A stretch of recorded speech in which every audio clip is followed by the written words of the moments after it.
Hey guys, welcome back to another Marvel Contest of Champions video. Okay, today we're going to discuss what my opinion is on the top 10 mutant champions in the game currently.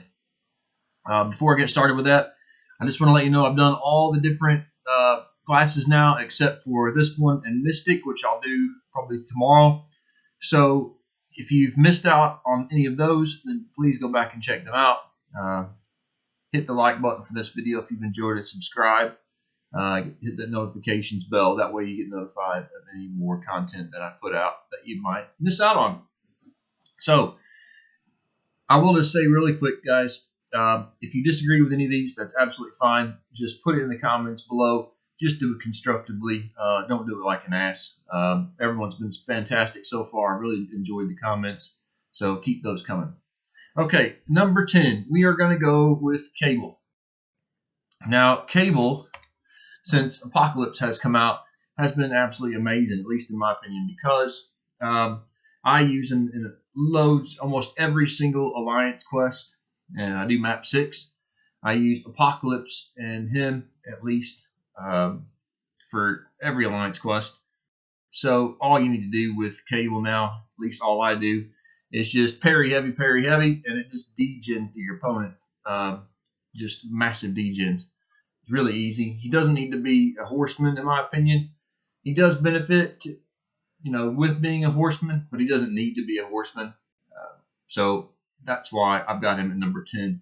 I do know there are quite a few. I'll just say quickly, I know there are quite a few champs that I'm not don't see on the list that you might say, hold on, what's happened to Domino? Why isn't Bishop on there? Why isn't Strife, Havoc, White Mags? A lot of those champs are amazing champs and probably could have easily gone in someone else's, 7 through 10 spots, I would imagine. But not on mine. So if you think they should have been, like I said, just put it in the comments below. So number 9, we are going to go with Sunspot. Sunspot, in a lot of people's eyes, was, an amazing champion when he first came out.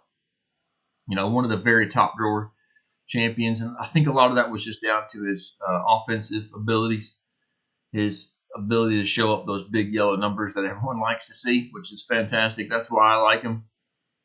So, he doesn't have a massive amount of utility. He has been quite handy, I suppose, on some nodes recently if you need a load of debuffs, because you can put those, stack those up really well. So, he is a really good champ. And it is nice to see him when he just does that special too and just lays the smackdown on whoever you're fighting. Number 8, we're going to go with Namor. So Namor, when he first came out, he was absolutely amazing. Everyone was, clamoring to get hold of Namor, get him awakened, get him SIG 200. Then they decided to nerf him, handed out rank down tickets, so everyone ranked him down.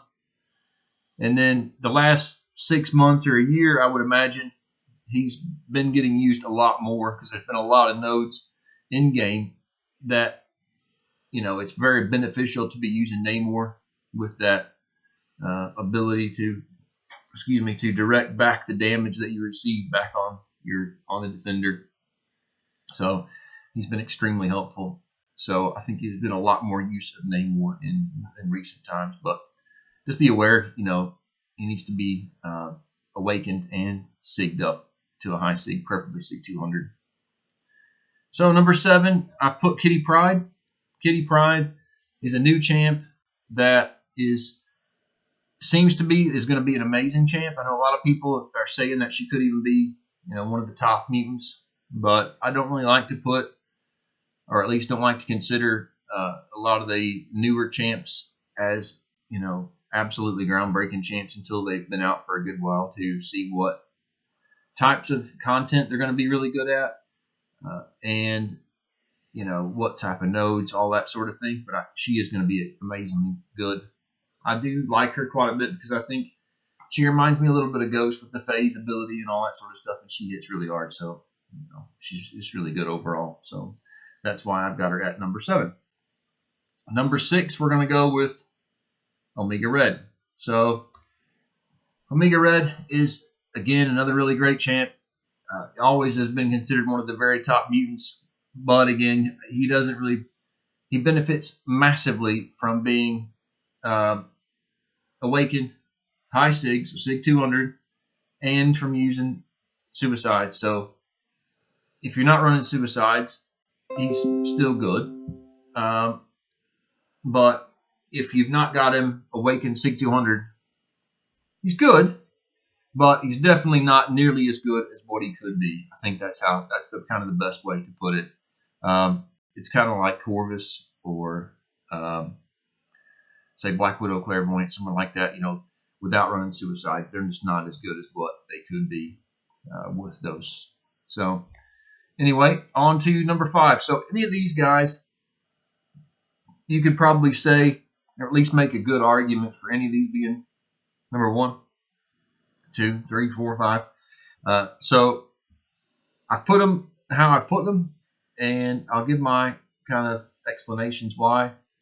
But again, it's so easy to make a case for any of these to be number 1 or number 5.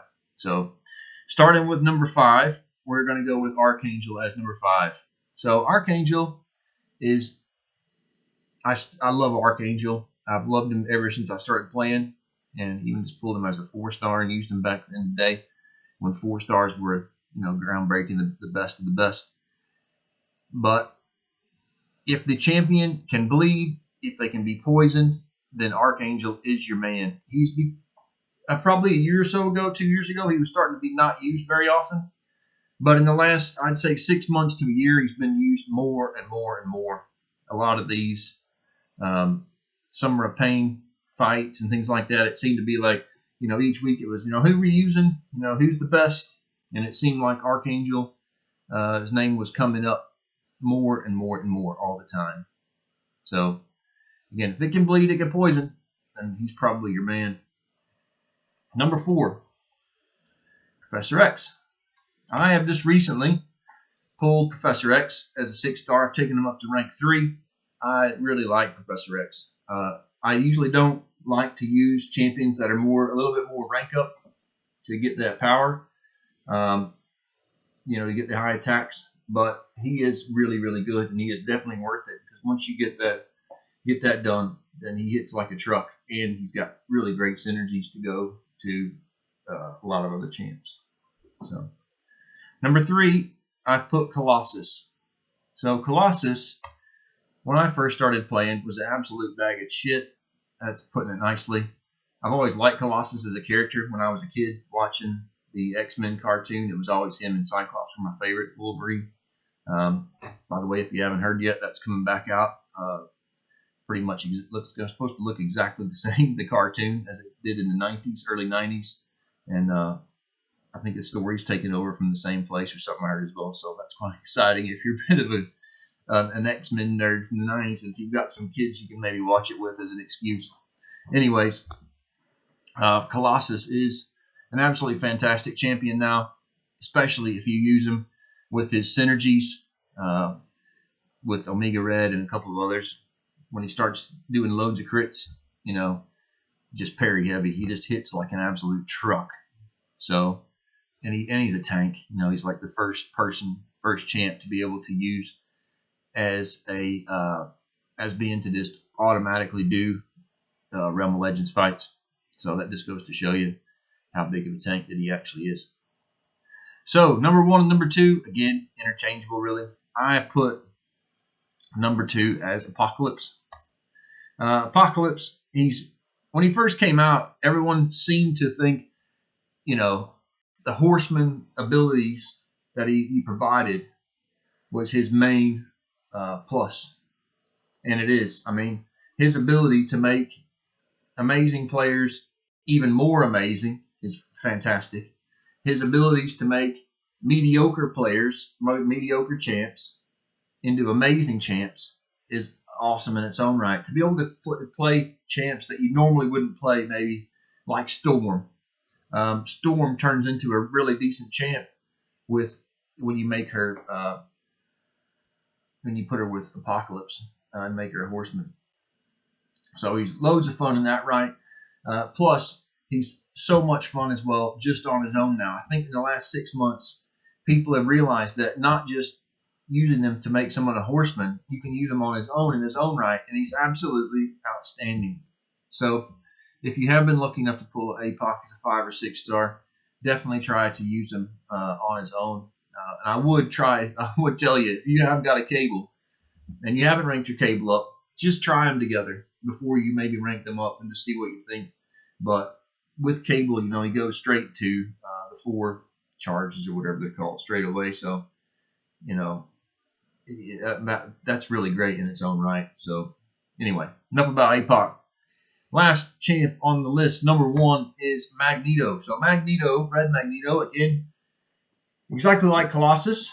For so long in this game, he was crap. Absolutely horrible. Just a noodle. No one liked him. Just a horrible champ. But now, every time I use Magneto, I think, God, why don't I use this guy even more? I mean, why am I not using him all the time? That's how I feel every time I do use him. I seem to only ever pull them out if I'm doing like brand new difficult content. Let's say 7.3 comes out or 7.2 or 7.1, and I think, oh wow, I've got some metal champion as a boss in one of these paths. I think, oh, I'll take Magneto, and he reminds me every time like how crazy he actually is. How crazy is it that Kabam, which seems to nerf these champions as soon as they buff them, think, oh, hell, we've made them too strong, or we've made them be able to do this, that, or the other, so we'll take that away and say it's, it was just a mistake in, in their abilities or whatever. They weren't meant to be able to do that. I can't believe they've allowed Magneto to be able to do what he does, because if you've got him up against a metal champion, he just destroys them. There's not much content in the game where you can't do, get him up to that special 3 and do it. And almost everything is dead. It's just amazing. So that's the reason why I've got him as number 1, because there are so many metal champs, and it's so easy just to wipe them out with Magneto. So that's going to do it for today. If you've enjoyed today's video, hit the like button, subscribe, and if you haven't got a chance to check out the others I've done in the series, then check them out as well. And don't miss out when I do this Mystic one in the next day or so as well. All right, guys, thanks for watching. Take care.